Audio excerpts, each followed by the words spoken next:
So starting a brand online, I liken it to the start of a marathon. So the start's the best bit, the fun stuff, where you're all stretched up, you're limbered, you've been training for this, you're ready to go, you're there at the start, all your mates have come to see you, you're waving, you're just enjoying it.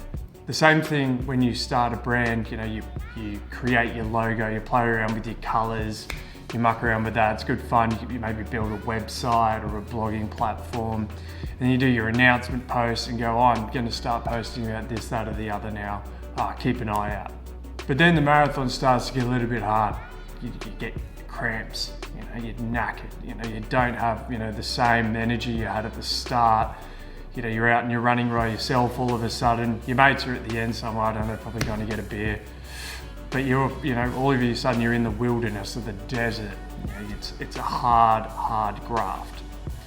And in the content game, this is where most people fall off. They post a couple of things that get low engagement, they don't get the likes, they spend ages on the blog or the video with very, very little return on the actual time they spent. That is debilitating and does weed out most people who try and start creating content or a brand. But those that keep running in the marathon, they see it through to the end. They get through that tough part. They smell the finish line, and then when they finish, they get the medal, they get the reward. They see their mates. Their mates probably had a pint for lunch. They've had a few now, but you now can join them in the pub celebrating the accomplishment of finishing that marathon. A huge effort for anyone. Again, same for content. You have to get through that tough bit in the middle to get the reward at the end. Most people go through and quit just before they're about to spike.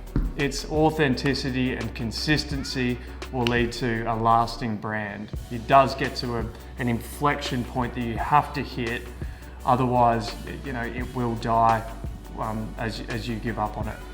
So keep running through the tough stuff. That's what separates the brands that stick around and the ones that don't, is that consistency, so hang in there. As a semi-related side note, I have signed up for a marathon in Richmond in May. I'm worried about it, so wish me luck.